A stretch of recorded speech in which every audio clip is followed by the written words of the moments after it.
Hi there, it's Hang'em High 2000 again. I wanted to show you the throttle linkage on this Harbor Freight. I just about got her ready to run. What I found out was this thing is hanging on the side of the top plate right here. This. I found out that after modifying it and bending it, that the best way to go is to take this 1/8" NPT top, which I tapped into this wrench here, adjustable wrench, and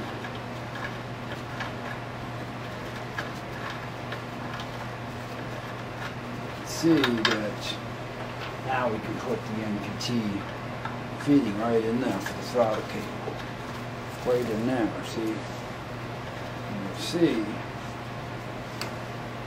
Let me zoom in there for you better. So you can see, I'm pretty sure nobody else has figured this out, but you'll see right inside the hole that I drilled out for this piece right here that I tapped in, right?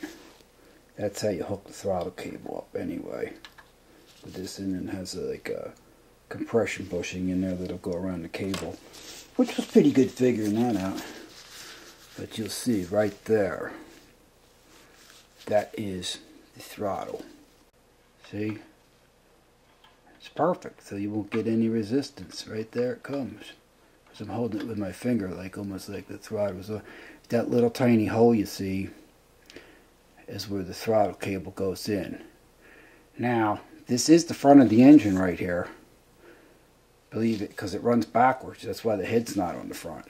But it'll come down from the handlebars right here and into there, and then through there, and then you'll have raw cable into there. See? So this is a video mostly about the linkage in the carburetor that I stuck on. Okay, so isn't that nice? I mean, it's perfect than having it sticking out way out the side here where they wanted you to put it at this angle. Look how much that's off. It's all cocky. Now I'm going to get perfect zero resistance on the throttle. And you'll look and see those throttle cables come in at they come at it as slightly 45 off the handlebars out of the the throttle grease box, and then they come down the handlebars straight down, and then they make another loop right into this thing, and then, but they don't. They usually come from the side over here and then make a sharp 45, as sharp as you can bend the cable, right into this way. You'll see, it's a lot of kinking up. This way you'll get a perfect throttle response. Then I also got this here, see, and I hooked that up to it in here, and we're getting about probably what you would call right here about a 3.5 to 4 pound trigger pull, which is pretty comfortable for a throttle box, So yeah, I'm really happy with that system. So if you want, drill the hole. I don't think anybody else has figured that out but me. I'm not kidding you. The guy that built them hasn't figured that out, or he wouldn't have made this thing. Because they do. Let me show you. Let me spin it sideways here.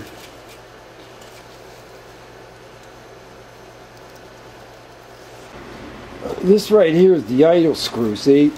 So you'll see the throttle doesn't pull forward in this direction towards the handlebars. It pulls back this way towards the rear tire, see? That's why you got to go up inside there, and you can adjust it, which I bought this spring right here, and I drilled a hole right here to mount it. It's not even 1/8 inch, it's only as big as that wire. And now this one comes with it. See how that goes? That's the one that goes on here. But yeah, it wasn't coming right up here how it hits the idle screw. Before it wasn't. It was only closing halfway, so it would have been racing again. Now we got good throttle response. Like I said, about a 3.5 pound pull, and it's perfect. There's no resistance at all. So yeah, and I also, this is the old carburetor here, see? This is the Harbor Freight carburetor, and I put a a racing carburetor on it. And see, you can take this off. There's a football right there too. That takes a 10mm socket, and you can take that off and clean that out if you want. What I did was I took this off and I put it on the Harbor Freight, because you can see right here. Yeah, see that? That has like the off written on it and on, so you know if you're getting gas or not. Okay, then I put the sticker over here, scraped it off with the razor blade. Don't use heat or they'll get all shrunk, because I was going to mount the, you know, Predator right across here where I have the Dynacam. I was going to put it there, but I screwed it up by using a hairdryer to take it off, and it warps around the corners. And this here, before I put the Dynacam on, I took it and I cut it here with, you know, with a scalpel, because, you know, it would have had this thing here on the sticker like that, you know. That would have been on the bottom, and it looks much cleaner like that, you know, scalpeled off. And then I put this right over top the you know, obviously that's right where the crank bearing is. So you want the crank to be equalized, and that's what that symbol means. We're not going to have any superstitious problems with it either. And also, when I stuck this on, you can see I used 3mm socket cap, stainless steel socket caps, instead of these weird screw things on here. See? But you know what? If you take those screw things out and you try to use a regular Phillips screwdriver, you're going to strip them. But just by using this thing again, have you seen the review I did of this? This impact wrench. It's on sale again now for $39, and if you got a 20% coupon, you can get them pretty cheap. It's well worth it, man. It just knocks them right off there without even making any sort of... They're really locked on there good. It does a nice job. So, there, this with this diagram here, see, you'll know that the fuel, it says right here, is on that way, and then this top one is the choke. So you'll know to choke it that way and turn it this way by putting that diagram. And then I put the jackrabbit on there too. Wait a minute. I put this jackrabbit sticker on too, see? So you can see that, and that's what I'm saying. It actually goes backwards. See? I got perfect resistance. And, oh yeah, I did want to show you some things I broke. See this thing down in here? Wait. I put the carburetor. It's, okay, when I put this spark plug wire in here, okay, so you're going to get it all messed up into the linkage if it's flapping around. So what it does is it goes underneath this shelf right here. This is the carburetor insulator plate that cost $250, so I had to buy another one. Yeah, see where that thing sticks out the side there? Right there. Right there. With the light shining on it. That snapped right off. Here's the piece right here.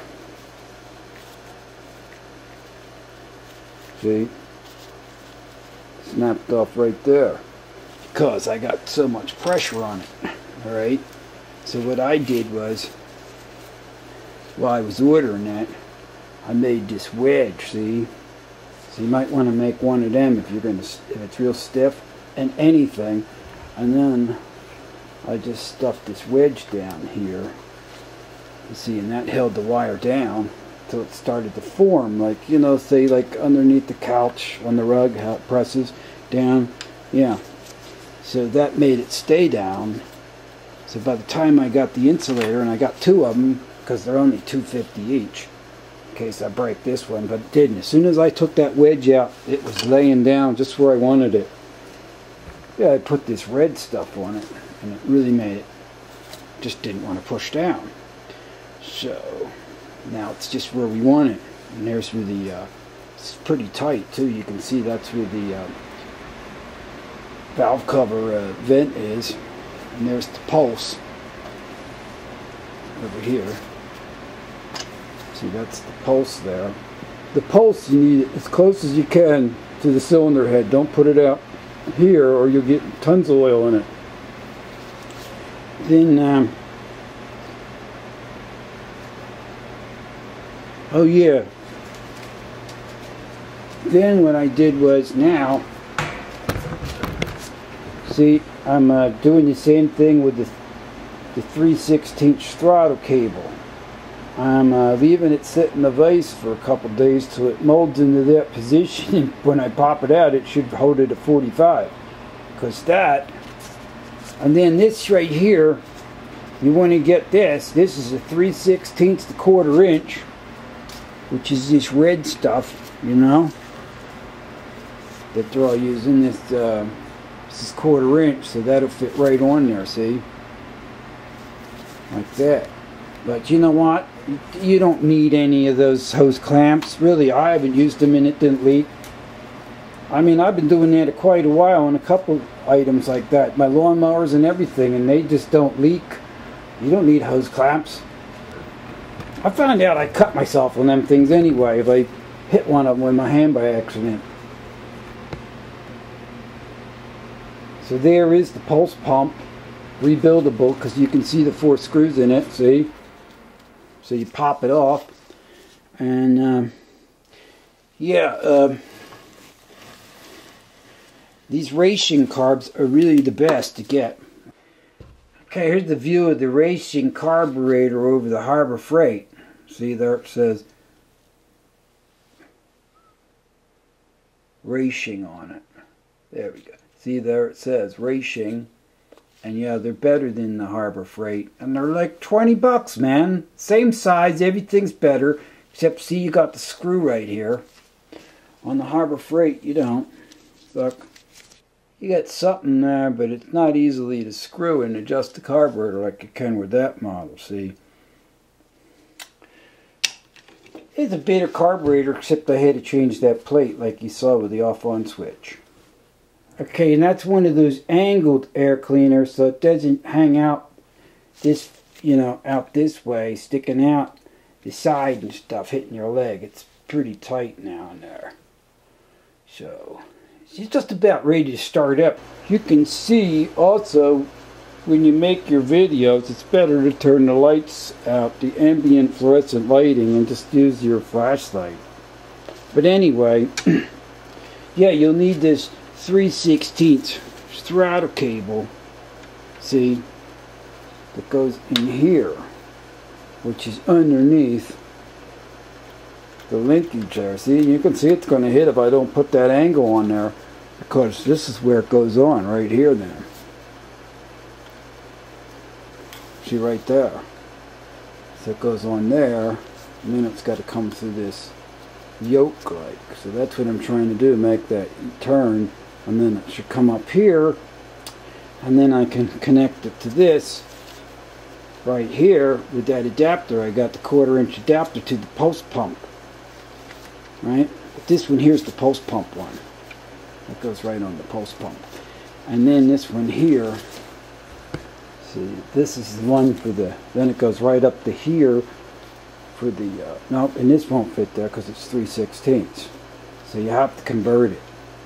With those 3/16 to 1/4 inch these things. Okay. You can get them at hotrodminibikes.com. They're really cheap. I think $1 a piece or something. And that's about it. So yeah, I got the linkage perfect now after you play around with it. And you can see you can move this way one more hole, and there'll be a little more resistance. It'll probably go up to like 4.5 pounds, another ½ pound. But yeah.